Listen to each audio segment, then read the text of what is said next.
ရန်ကုန်ကနေပြီးတော့ပို့လိုက်တဲ့အကြံဖက်စစ်ခွေးတက်သားပေါင်း1800အစအနောက်ပျောက်သွားလို့လိုက်ရှာနေရပါတယ်ကျွန်တော်ရဲ့မိသားစုဝင်နေဆိုတော့ကြောက်ဖြူမှာအကြံဖက်စစ်ခွေးတက်ရန်ကုန်ကနေပို့လိုက်တဲ့ကောင်တွေ1800တော့ကျွန်တော်ရဲ့မိသားစုတွေနာကြလွဲမှာဆိုလို့အခုကြောက်ဖြူမှာစနာပျောက်နေလို့လေနဲ့ပါပတ်ရှာနေရတော့လဲလုံးဝရှာမတွေ့တော့တဲ့အကြောင်းကိုဟောပြပေးချင်တာဗျာနောက်တဲ့သတင်းတစ်ခုလည်းရှိပါသေးတယ်စစ်တွေမျိုးမကြဘူးအတွက်မြို့ဝင်တထိန်ဂိတ်ကိုရကြအစီမံတွေနဲ့အထူးပြုလုပ်နေရဆိုတဲ့သတင်းဟောပြပေးချင်ပါတယ်အဲ့ဒါတော့ AA နဲ့ပူးပေါင်းတပ်ဖွဲ့ဝင်တွေအဲ့ဒီမုံဦးကိုကြော်ဖြတ်လို့မရအောင်အထူးရကြတွေအထူးအစီအမံတွေနဲ့မုံဦးကိုတိစောက်နေတာဖြစ်တယ်ကျွန်တော်ရဲ့မိသားစုတွေတော်တော့ရှိန်သွားမယ်နော်ဒီမုံဦးကိုကျွန်တော်တော်လန်တော့တပ်ဖွဲ့ဝင်တွေဖြတ်လို့အောင်မရအောင်ကိုသူတို့ကအခိုင်အမာစီစဉ်နေကြတာဖြစ်တယ်လို့ကျွန်တော်ကြားသိထားရတယ်ဗျဒီရလုံးလေးပြောရမယ်တောက်ဖို့တမမှုဘုံမှုချုပ်ကောင်းမြတ်အဲ့ဒီကောင်ဟာတောင်ကုတ်မဲတော်ကိုရကြလှုပ်ပြီးတော့ကိုးကွယ်နေရင်းနဲ့တောင်ကုတ်လဲကြရှုံးအဲ့ဒီကောင်လဲမတာပေါ်သွားတာဖြစ်တယ်ဟုတ်ပြီကျွန်တော်ရဲ့မိသားစုဝင်ဒီနေ့ကျွန်တော်ဗရင်းကောင်းလဲပယ်ဆောင်လာပါတယ်ကျွန်တော်ရဲ့မိသားစုဝင်ဒါကြောင့်ကျွန်တော်ရဲ့ဗီဒီယိုကိုအဆုံးထိဝင်ရကြည့်ရှုဖို့ကျွန်တော်ရဲ့မိသားစုဝင်တဦးချင်းစီတိုင်းကိုဒေဒီစာဖိတ်ခေါ်လိုက်ပါတယ်ကဘာမှာချင်းထောင်ကိုကျွန်တော်တို့ပူပေါင်းတပ်ဖွဲ့ဝင်တွေ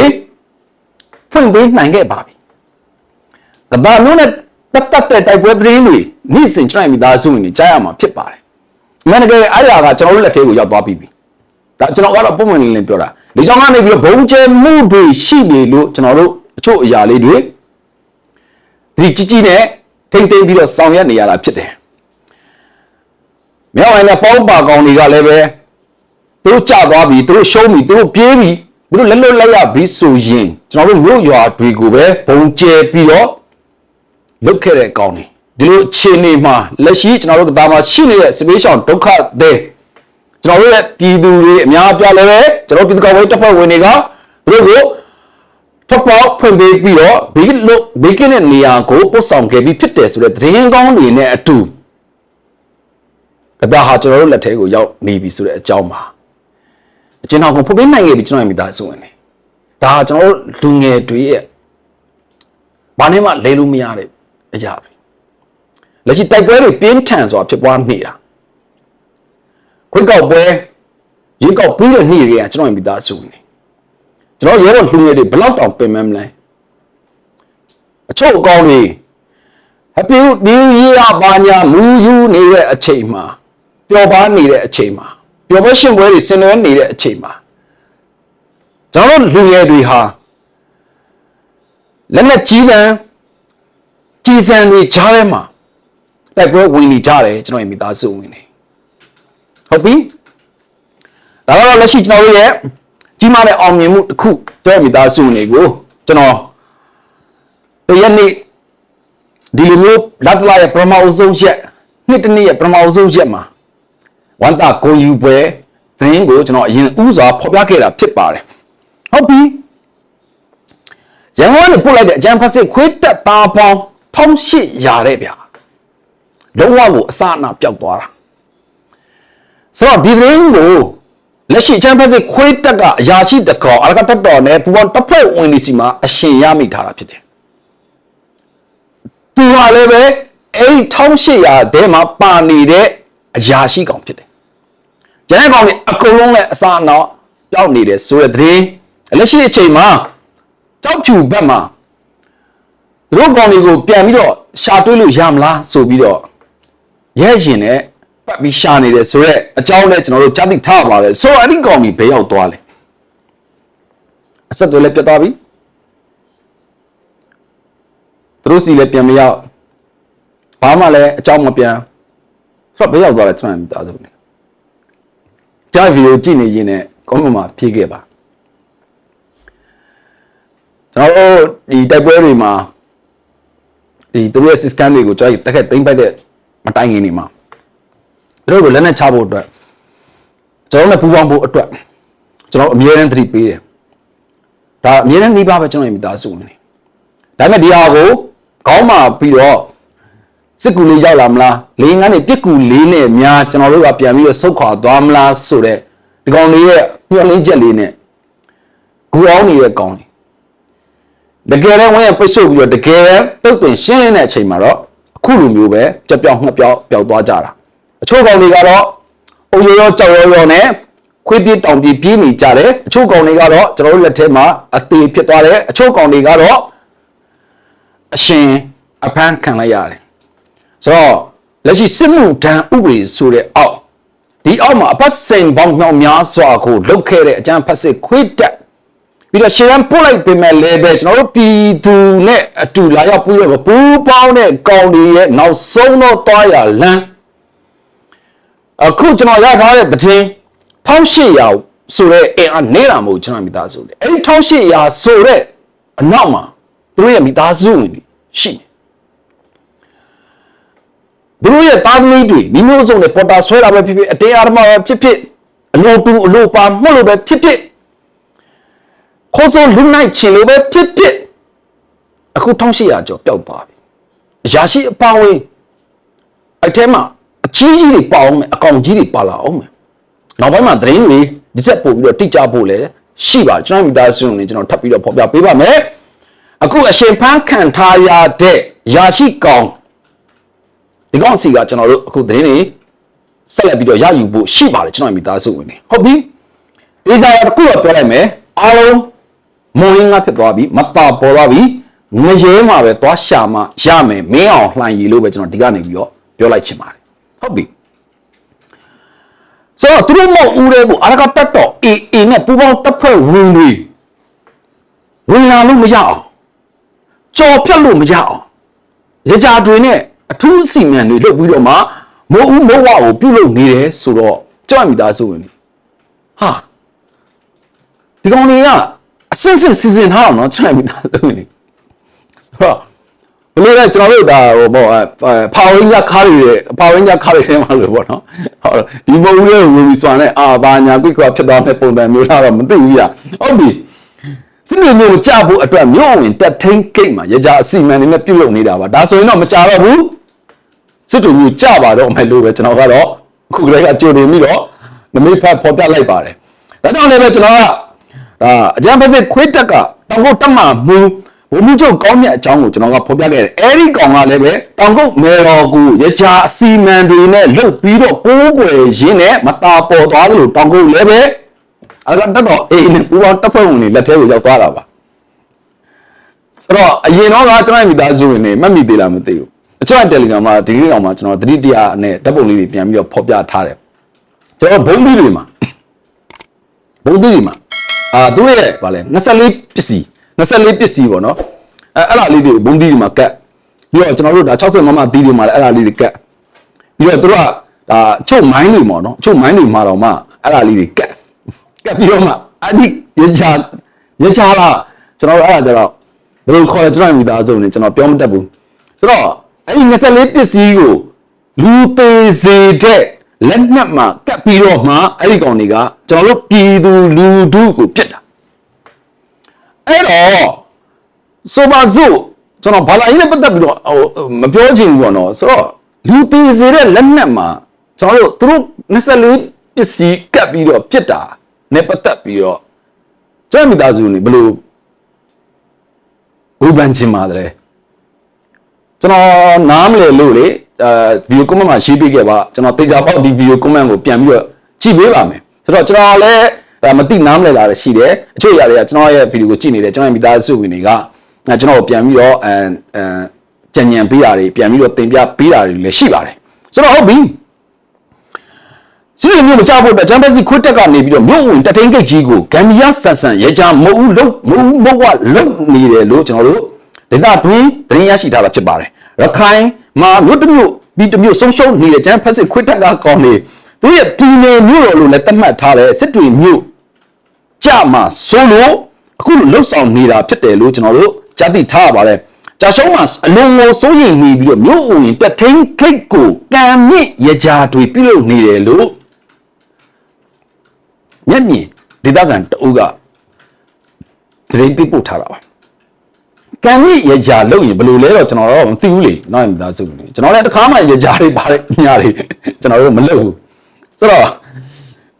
သူတို့ရဲ့ဒီဟောလဲကံကြီးဆန်ဆန်လုတ်တဲ့ရကြတွေပေါ့နော်ဆိုတော့ဒါတွေနဲ့ပတ်သက်ပြီးတော့လဲသူတို့ကိုဒါဒီရကြပုံစံပေါ့နော်ဘယ်လိုလဲအစီအမံလားအစီအမံတွေကိုဘယ်လိုလုပ်ရမလဲဘာညာဆိုရင်တော့မင်းတို့အခုလက်ရှိပေါ့နော်မင်းတို့ရဲ့ကျွန်တော်တို့ဒါမဟုတ်ဘူးပေါ့နော်ဒါကျွန်တော်တို့ဒီစစ်တွေမဟုတ်ဘူးပြီးတော့သူတို့ရဲ့ဒီတက်ထိန်ဂိတ်တွေပေါ့ဗျာအဲ့ဒီဂိတ်တွေကိုဒီလိုမျိုးပုံစံတွေလုပ်တယ်ဆိုရင်တော့ဒီကောင်တွေမင်းတို့လာတိုက်လို့မရဘူးပြီးတော့ဒီအကာအရန်အစီအမံတွေနဲ့မင်းတို့အသက်ဘေးကနေတော့လွတ်မြောက်မယ်အဖေကောင်ကမှောက်ပေးလိုက်လေတော့မသိဘူးဗျတေးကြတယ်ဗျဘီလီဆရာလားရကြဆရာလားအဲ့ဒီကောင်ကတော့ငွေပဲကြည့်ပြီးတော့ပဲပြောတာဖြစ်တယ်တင်တယ်ဗျ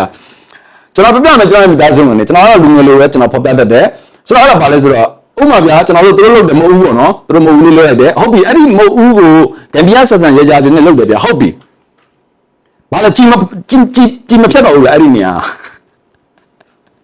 ာဖောင်းလို့ပြစ်လိုက်တယ်ဆိုရင်ဆိုတော့ကျွန်တော်တို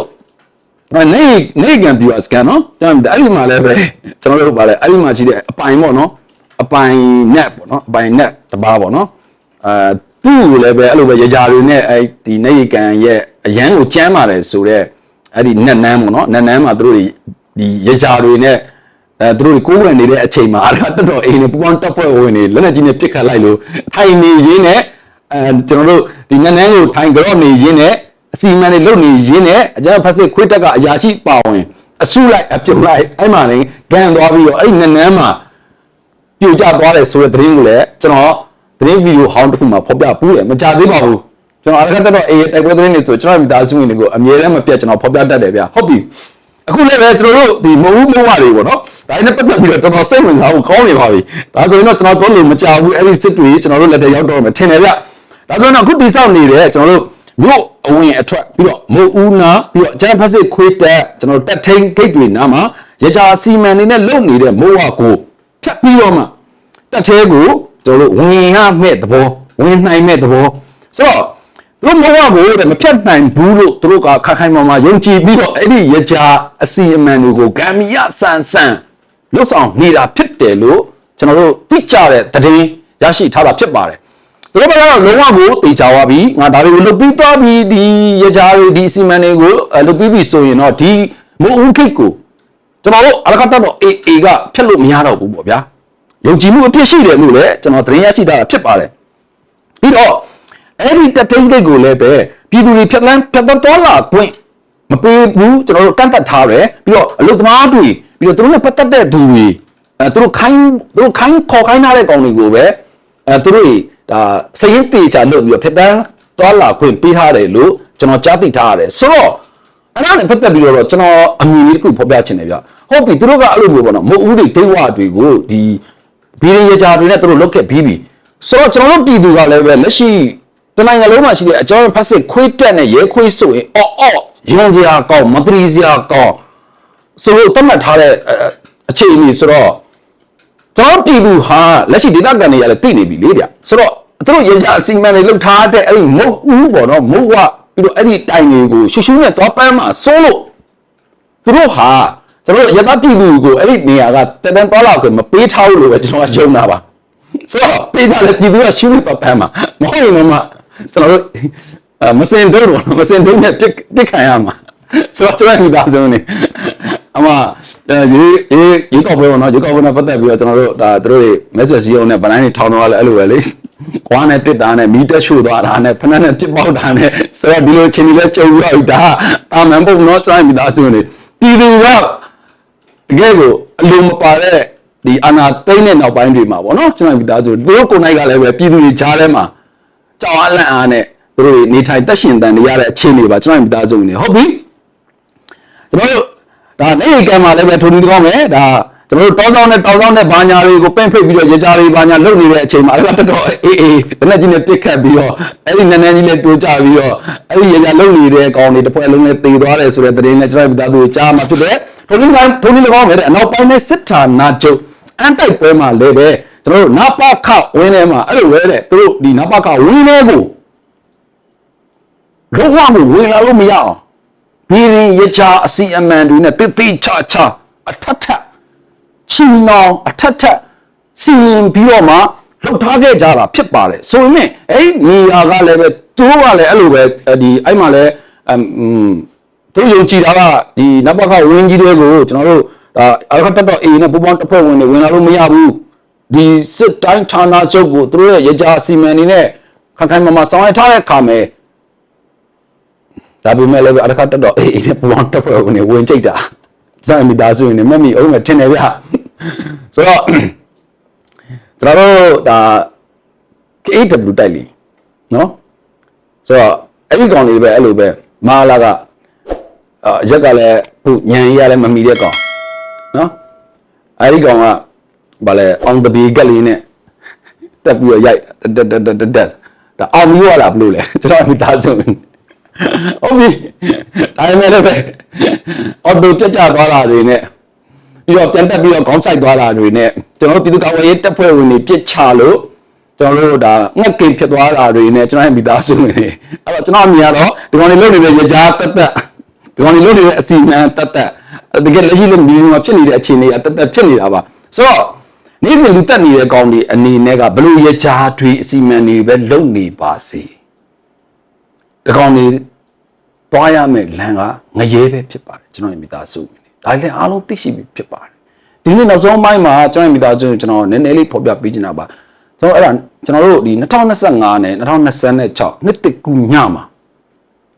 ကျန်ဖက်စစ်ခွေးတက်ကကောင်းနေကျွန်တော်တို့ရသပြည်သူတွေကိုဘယ်လိုမျိုးတက်ဖြတ်လဲဆိုတဲ့အကြောင်းကိုကျွန်တော်နည်းနည်းလေးဖော်ပြပေးချင်တာဗျဟုတ်ပြီသူတို့ရကြတွေစီမံတွေလုပ်နေတဲ့အကြောင်းအရာတွေကျွန်တော်ရဲ့မိသားစုဝင်တွေအများကြီးပါဆိုတော့ကျွန်တော်မသိတဲ့အကြောင်းတွေလည်းပါအောင်မယ်လက်ရှိကျွန်တော်တို့ပြည်သူကပေးပို့တဲ့သတင်းတွေပေါ့နော်ကျွန်တော်ဒီအကြောင်းတွေကိုကျွန်တော်မိသားစုပြန်လည်ပြီးတော့ဖော်ပြပေးနေတာဖြစ်တယ်ကျွန်တော်မိသားစုဝင်တွေရဲ့ဒီအမြင်ပေါ့နော်အမြင်ကိုလည်းကျွန်တော်ဗီဒီယိုကွန်မန့်မှာရေးပေးခဲ့ပါဦးဗျာကျွန်တော်တို့အားလုံးကနှစ်သက်ကိုအားနဲ့မှန်နဲ့အတူတူသွားမှာဖြစ်ပါတယ်နောက်26မှာကျွန်တော်တို့မျှော်လင့်ထားတာတွေကျွန်တော်ရည်မှန်းထားတာတွေအများကြီးရှိတယ်ကျွန်တော်မိသားစုဝင်တွေကျွန်တော်မိဘတွေအတူပါမှရမှာတော့ထပ်ပြီးတော့ကျွန်တော်တို့ကိုခွန်အားပေးပါအောင်လို့ဒီကနေပြီးတော့လည်းကျွန်တော်တိုက်တွန်းလို့ရဟုတ်ပြီကျွန်တော်တို့2025နဲ့2026အခုအချို့နိုင်ငံကြီးတွေမှာပေါ့နော် Happy New Year ကိုကြီးကြီးကျယ်ကျယ်ပျော်ပွဲရှင်ပွဲတွေအများကြီးနဲ့တကယ်ကိုစီစီကာကာဆင်နွှဲနေတဲ့အချိန်လက်ရှိကျွန်တော်တို့နိုင်ငံတွင်းကအကြောင်းဖက်စစ်ခွေးတက်ကကောင်းနေတာကျွန်တော်တို့ရက်သားတွေကိုအဲ့ဒီ Happy New Year လုပ်တဲ့ည7 နာရီနေပြီးတော့ကျွန်တော်တို့မနက်1 နာရီအတွင်းမှာပဲရက်သားပြည်သူကိုလက်နက်ကြီးနဲ့ပစ်ခတ်ပြီးတော့မီးရှို့တပ်ဖြတ်ကြတယ်ဆိုတော့ကျွန်တော်နေရာတွေအများကြီးရှိတယ်ကျွန်တော်မိသားစုဒါပေမဲ့2 နေရာကိုကျွန်တော်ပြောချင်တယ်အဲ့ဒီကဖားကန့်ကျွန်တော်တို့အနီးနားမှာဖြစ်သွားတဲ့ကိစ္စတစ်ခုပြီးတော့တန်တွဲမှာထပ်ပြီးတော့ဘုံကျဲခံလိုက်ရတဲ့ဖြစ်ပျက်လေး2 ခုကိုကျွန်တော်ပြောချင်တယ်ဟုတ်ပြီကျွန်တော်အကြမ်းဖက်စစ်ခွေးတက်ကကောင်တွေကတဲ့ကျွန်တော်မနေ့ကနှစ်တစ်ကူအချိုဒီဇင်ဘာ31ရက်နေ့ညနေ9 နာရီလောက်မှာကျွန်တော်တို့ဖားကန့်တက်မကုန်းကနေလက်နက်ကြီး3 လုံးနဲ့ပစ်ခတ်ခဲ့တယ်ဆိုင်းအောင်ရက်ကွက်မှာ1 လုံးကျတယ်ပြီးတော့ပြည်သူ2 ယောက်ကိုထိခိုက်ဒဏ်ရာရရှိခဲ့တယ်နှစ်တစ်ကူတဲ့အချိန်လည်းဖြစ်တယ်ပြည်သူတွေရှိတဲ့နေရာကိုရွေချက်ရှိနဲ့ပစ်ခတ်တပ်ဖြတ်ခဲ့တာလို့ကျွန်တော်တို့သိရှိထားရတယ်ညတညလုံးနှီးပါးကိုလည်းပဲတောက်လျှောက်လက်နက်ကြီးတွေနဲ့ပစ်နေတယ်ည7 နာရီကနေတော့မနက်1 နာရီအထိတောက်လျှောက်ပစ်တာဟုတ်ပြီကျွန်တော်မိသားစုနေအဲ့ဒီမှာကျွန်တော်တို့ရသားပြည်သူ2 ဦးပြင်းပြင်းထန်ထန်ဒဏ်ရာရရှိခဲ့တယ်ရက်ကွက်တစ်ပတ်ကိုကြာသွားတဲ့လက်နက်ကြီးပေါ့နော်အဲ့ဒီကြောင့်မှာဟုတ်ပြီနောက်ထပ်တနေရာကိုထပ်ပြီးတော့ကြည့်အောင်ပါကျွန်တော်နှစ်တကူညမှာပဲအကျန်းဖက်စစ်ခွေးတက်ရဲ့ဘုံကျဲမှုကြောင့်တန်တွဲကရှေ့အောင်အိမ်တလုံးဒါပျက်စီးပြီးတော့အဲ့ဒီမီးအိမ်ကနေပြီးတော့ကျွန်တော်တို့အင်ဂျီမြောက်များကိုမီးဆွဲခဲ့တယ်ပြီးတော့ကျွန်တော်တို့ရသားပြည်သူတွေလည်းဒဏ်ရာရရှိခဲ့တယ်လို့ကြားသိထားရတယ်နှစ်ပေါင်းရာနဲ့ချီတက်တန်းရှိတဲ့ရှေ့အောင်အင်ဂျီအဲ့ဒီပေါ်ကိုဘုံကျဲချပြီးတော့အဲ့ဒီကမီးလောင်ရာနဲ့အစင်းကျွန်တော်ရသားပြည်သူ3 ဦးဒဏ်ရာရရှိခဲ့တယ်ဒီဇင်ဘာ31 ရက်နေ့နှစ်တကူည9 နာရီ 28 မိနစ်အချိန်မှာဘုံကျဲခဲ့တာဖြစ်တယ်အဲ့ဒီအင်ဂျီအားတဲ့ကိုလိုနီခေတ်ကအင်ဂျီဖြစ်တယ် ဒီကဲကိုတောင်ပိုးဖြတ်လို့မရတဲ့အိမ်တွေကျွန်တော်မိသားစုတဲတဲကြတာဝန်းကျင်ကအင်ကြီးအိမ်ကောင်းတွေလည်းကုန်သွားပဲည7 နာရီ10 နာရီဝန်းကျင်လောက်မှာပဲကျွန်တော်တို့မြင်မြင်တတ်နိုင်ခဲ့တယ်လို့ကျွန်တော်တို့မြို့ကန်ဒေသခံတွေကနေတော့သတိပေးပို့ထားတာဖြစ်တဲ့အိမ်ဟောတကယ်ကိုဗျာကျွန်တော်တို့ဒါကိုလိုနီခေတ်ကအင်ကြီးလေးလုံးအပါဝင်နဲ့အင်ကိုလုံးပျက်စီးပြီးတော့ဒေသခံပြည်သူ3 ဦးကျွန်တော်တို့ဒါဒဏ်ရာရရှိခဲ့တာဖြစ်တယ်ဆိုတော့ဒါနဲ့ပတ်သက်ပြီးတော့ပဲကျွန်တော်တို့လက်ရှိချိန်မှာအရကတက်တော် A ကလည်းပဲသတင်းထုတ်ပြန်ခဲ့တာတွေလည်းရှိတယ်နောက်ဆက်တွဲအခြေအနေတွေကိုတော့ကျွန်တော်တို့ကြားသိထားရတာတော့မရှိသေးဘူးဆိုတော့ဒီဇင်ဘာ29ရက်နေ့ညကလည်းပဲတန်တွဲမြို့မှာကျွန်တော်တို့ဒါလူကြောင်းကနေဘုံကျတက်ခိုက်မှုကြောင့်ကလင်းနဲ့ကျွန်တော်တို့အပါအဝင်9 ဦးတေဆုံးပြီးတော့23 ဦးတန်ရရှိခဲ့တဲ့နေအိမ်23 လုံးပျက်စီးခဲ့တယ်ဆိုတဲ့သတင်းကိုလည်းကျွန်တော်မိသားစုနေကြားပြီးဖြစ်မှာပါမနေ့ကလည်းကျွန်တော်ဒါအဲ့ဒီမှာရှိတဲ့ဘောဒါသူတို့ခေါ်ပေါ့နော်ဒါမိကန်ကောင်းလေးအကြောင်းကိုလည်းကျွန်တော်အနေငယ်ဖော်ပြလိုက်ပါတယ်ဟုတ်ပြီဒါကကျွန်တော်တို့ဒီနှစ်တစ်ကူးမှာဒီကောင်လေးဘာကြောင့်ဖြစ်တာလဲဆိုတဲ့အကြောင်းကိုကျွန်တော်ပြီးသွားနည်းနည်းလေးဖော်ပြပေးချင်ပါတယ်ဟုတ်ပြီကျွန်တော်တို့အရကတက်တော် A ကငပီကန်းကြီးမှာရှိတယ်ပေါ့နော်တန်တွဲမှာနဲ့ပတ်သက်ပြီးတော့လဲကျွန်တော်တို့ဒါစက်ကိုစစ်စင်ရေးနဲ့အတူเนาะတက်ခက်သိမ့်ပိုက်ခဲ့တာဖြစ်တယ်လက်ရှိကျွန်တော်ဂျမ်ဘတ်စစ်ခွတ်တက်ကကျွန်တော်တို့စက်တင်ဘာလတွေကနေပြီးတော့အဲ့တန်တဲကိုလေကြောင်းကနေပြီးတော့ဘုံကျဲတာတွေပြီးတော့ရည်တဲ့သမောတွေကနေပြီးတော့နဗီတွေကနေပြီးလက်နက်ကြီးတွေပစ်ခတ်မှုတွေရှိနေတဲ့အတွက်လုံခြုံရေးတတိအပြည့်ရှိဖို့အတွက်နှိုးစော်တိုက်တွန်းထားတာတွေလည်းရှိပါတယ်ဟုတ်ပြီဒီကောင်တွေကအဲ့လိုနှစ်သက်ကူရက်တွေမှာကျွန်တော်အခုဖော်ပြခဲ့တဲ့နေရာတွေကိုပဲဒီကောင်တွေဘုံကျဲတာမဟုတ်ကျွန်တော်တောင်ပိုင်းမှာလည်းပဲဒီကောင်တွေဘုံကျဲတယ်ဘာကြောင့်လဲဆိုတော့ဒီကောင်တွေအာသာဖြေတာကျွန်တော်မိသားစုအဲ့တော့တတ်မဲ့ကိုလက်နဲ့ကြီးကုန်းကနေတတ်မဲ့ကိုကျွန်တော်ရတာရှိရရတာပြည်သူရှိတဲ့နေရာကိုမူရှူဘိန်းရှူဆေးရှူပြီးတော့ပလက်ကျွတ်ပြီးတော့ဒီကောင်လေးအာသာဖြေတာကျွန်တော်မိသားစုဆိုဒီချင်းလေးပတ်သက်ပြီးတော့ကျွန်တော်တို့ဒီနိုင်မီတွေမှာကျွန်တော်တို့ခေါင်းသိတယ်ဆိုတော့ကျွန်တော်တို့ပြည်သူတွေနေရာဒေသတည်မှာပေါ့နော်ကျွန်တော်တို့ဒါအဲ့လိုရက်မျိုးတွေမှာဟာလာမိသားစုတွေစုံကြတယ်ပြီးတော့အလုပ်တွေပါတယ်လည်းနားကြတယ်ပေါ့နော်ဆိုတော့နှစ်တကူပိတ်ရပေါ့နော်ဆိုတော့ဒီလိုချင်းတွေမျိုးမှာဒီကောင်တွေဟာသူတို့ကကျတော့သူတို့မိသားစုစီမပြန်ရဘူးပြီးတော့ကောင်တွေကလည်းပဲအခုလက်ရှိနေတဲ့နေရာတွေမှာတကယ့်ကိုမွန်းကျက်ပြီးတော့ဒီကောင်တွေထွက်ပေါက်မရှိပြီးတော့ထွက်ရင်လည်းပဲကျွန်တော်တို့ကထွက်တဲ့ကောင်တွေကိုအသေးချိန်မုံပြစ်ခတ်တာတွေရှိနေတာဆိုတော့အဲ့ဒီကောင်တွေက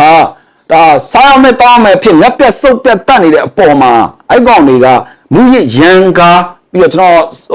့ကျွန်တော်တို့တွေ့ကြုံခဲ့တဲ့အခြေအနေကဒီကောင်တွေကဆေးရှူပြီးတော့ကျွန်တော်ရတာပြည်သူတွေကိုအာတာပြည်လက်နဲ့ကြီးတွေနဲ့ပြစ်ခတ်လိုက်တာဖြစ်တယ်ကျွန်တော်မိသားစုနေလူကိုတတ်ပြီးတော့မှဒီကောင်တွေက Happy New Year လောက်ကြတာဒါကိုကျွန်တော်ကသိစေချင်တာဟုတ်ပြီတစ်ဖက်မှာလည်းပဲနေပြီးတော့ပြင်းမနာမှာ Happy New Year ညမှာပဲကျွန်တော်တို့ငါးကင်ဖို့အတွက် gas အိုးနဲ့အသုံးပြုနေတဲ့အချိန်မှာမီးလောင်ပြကျသွားတယ်အင်ဂျီပေါင်း60ကျော်မီးထဲပါသွားတယ်နေပြီးတော့မှတော့ကျွန်တော်ရဲ့မိသားစုဝင်တွေဆိုတော့နှစ်တကူညမှာဒါ gas မီးပုံနဲ့ငါးကင်နေရတိုင်းငါးကင်နေတာကနေပြီးတော့ကျွန်တော်တို့ဒါသူတို့ရဲ့ထရန်ပေါ့နော်အကာအကွယ်ပေါ့နော်အကွယ်ပေါ့အဲ့ဒါကိုမီးဆွဲပြီးတော့ဇက်တိုက်မီးလောင်သွားတာဖြစ်တယ်ကျွန်တော်အဲ့ဒီဗီဒီယိုလေးကိုလည်းကျွန်တော်ရဲ့မိသားစုတွေကိုကျွန်တော်ဖော်ပြပေးပါဦးမယ်အဲ့ဒီမှာငိုယိုနေကြတယ်သူတို့ရဲ့အိမ်ကြီးမီးတွေပါသွားလို့ပေါ့နော်ဒီအတိုင်းပဲလေကျွန်တော်မြန်မာနိုင်ငံကြီးရဲ့မီးဘက်တပ်ဖွဲ့ဝင်တွေငါလည်းပဲဟေးဟာဆိုရင်ကားထဲမှာစီမရှိတာနဲ့ပြီးတော့မီးဘက်ကားထဲမှာရေမရှိတာနဲ့အဲ့ဒီမှာဆိုရင်ကျွန်တော်အတန်တစ်ခုကောင်းကောင်းကြားလိုက်ရအဲ့ဒါပါလဲဆိုတော့ရေရင်းပေါ့နော်ရေရင်းရှိလားပေါ့နော်ရေရင်းကအရင်ဝေးတယ်ပေါ့ဆိုတော့ကျွန်တော်တို့ပြည်သူကပဲပြဿနာတော်တော်များများကိုနီးကိုဟန်နဲ့ပဲဖြည့်ရှင်းနေရတာဆိုတော့အမှန်ဆိုရင်မြို့နယ်အလိုက်ရက်ကွက်အလိုက်ကျွန်တော်တို့ data အလိုက်ကျွန်တော်တို့ဒီအရန်ပေါ့နော်အရန်မီးသက်ပိုက်တွေဆိုတာကရှိတယ်ကြောက်မိသားသူရဲ့ဒါမြို့တစ်ခုရဲ့ system မှာဆိုတော့ဘယ်နေရာမှာဘယ်လိုဖြစ်တယ်ဆိုရင်တော့ဘယ်ကနေပြီးတော့ဘယ်လိုမျိုးကျွန်တော်တို့အနီးဆုံးကျွန်တော်အမြင့်ဆုံးကျွန်တော်တို့ဒါမီးတက်ဖို့အခြေအနေတွေပြီးတော့အရေးပေါ်အခြေအနေတွေပြီးတော့ကယ်ဆယ်ရေးပြီးတော့ကျွန်တော်တို့ပြန်လည်တိစောက်ရေးဆိုတဲ့အပိုင်းတွေအများကြီးကဒါစနစ်တစ်ခုတွေမှာရှိတယ်ဒါပေမဲ့ကျွန်တော်တို့နိုင်ငံအတွင်းမှာအဲ့ဒီစနစ်တစ်ခုမှမရှိဘူးမှတ်မိသေးလားကျွန်တော်မိသားစုဝင်နေအခုနောက်ပိုင်းကလေးတွေတော့သိမှမထင်ဘူးဗျကျွန်တော်တို့အိမ်ဒီမှာလေတဲအိတ်ရေအိတ်ဆိုပြီးတော့လေကျွန်တော်တို့ထောင်းရသေးတယ်လေဆိုတော့နိုင်ငံတစ်ခုမှာနော် လက်ရှိနိုင်ငံကိုအုပ်ချုပ်နေပါလေဆိုတဲ့ကောင်တွေကလှုပ်ရမယ့်ကိစ္စကိုကျွန်တော်တို့ပြည်သူကပဲကိုယ်တိုင်ဖြေရှင်းနေရတာအခုဆိုရင်ဒါသူတို့ရဲ့အာဏာနဲ့သူတို့ရဲ့လက်ရှိပေါ့နော်ဒီအုပ်ချုပ်ချင်နေတဲ့အခြေအနေမှာလဲကျွန်တော်တို့ပြည်သူတွေကပဲလူငယ်တွေကိုဒီကောင်တွေစစ်မှုထမ်းပေါ်တာဆွဲခိုင်းပြီးတော့ဖမ်းပြီးတော့လူသားတိုင်းအဖြစ်အပေခံခိုင်းတယ်ကျွန်တော်ရက်သားပြည်သူကလည်းပဲရက်ထဲမှာဖြစ်တဲ့ကိစ္စကိုလည်းသူ့အောင်ဖြေရှင်းနေရတယ်ဆိုတော့နေပြီးတော့ပြည်မနာမှာ Happy New Year လုံနေတဲ့အချိန်မီးလောင်ပြကြမှုအင်ဂျီပေါင်း60ကျော်မီးတွေပါသွားတယ်ဒါဟာကျွန်တော်တို့အညာနေတဲ့မှအကြမ်းဖက်စစ်ခွေးတက်ရွာတရလောက်ကိုဝင်ပြီးတော့မီးရှို့တာနဲ့ဆိုရင်တော့ဘာမှတော့မှဖော်ပြစရာနှိုင်းချင်စရာမရှိပါဘူးဒါကျွန်တော်နှိုင်းရှင်းပြီးတော့ဒါနေပြီးတော့မှရှိနေတဲ့မိသားစုဝင်တွေကိုတမင်တကာပြတာမဟုတ်ပါဘူးတကယ်ဖြစ်ပျက်ကိုလည်းကျွန်တော်တို့တတိပြုစေချင်တာပါဟုတ်ပြီဒီနေ့မှကျွန်တော်ဖော်ပြခဲ့တဲ့အကြောင်းအရာကျွန်တော်မိသားစုအားနဲ့တက်မယ်လို့ညွှန်ပါတယ်ကျွန်တော်နောက်16နှစ်တက်မှာကျွန်တော်အားလုံးအတူတူခွန်အားပြည့်နဲ့ရှိလို့ဆက်ကြမယ်ကျွန်တော်မိသားစုဝင်တွေကျမကြီးအထူး view site ပါ